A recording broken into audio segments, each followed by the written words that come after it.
نبی اکرم صلی اللہ علیہ وسلم نے حجۃ الوداع میں فرمایا کہ لوگوں کو بالکل خاموش کر دو تاکہ وہ خوب سن لیں۔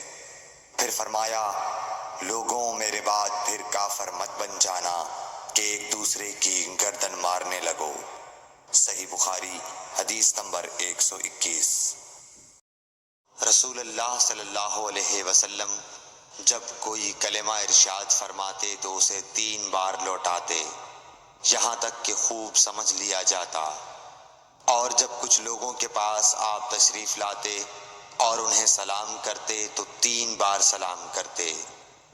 صحیح بخاری حدیث نمبر 95۔ رسول اللہ صلی اللہ علیہ وسلم نے فرمایا کہ مجھ پر جھوٹ مت بولو، کیونکہ جو مجھ پر جھوٹ باندھے وہ دوزخ میں داخل ہو۔ صحیح بخاری حدیث نمبر 106۔ آپ صلی اللہ علیہ وآلہ وسلم نے فرمایا، آسانی کرو اور سختی نہ کرو، اور خوش کرو اور نفرت نہ دلاؤ۔ صحیح بخاری حدیث نمبر 69۔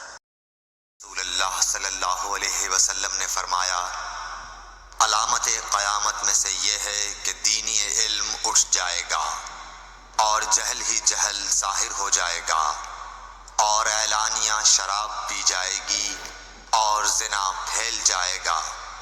صحیح بخاری حدیث نمبر 80۔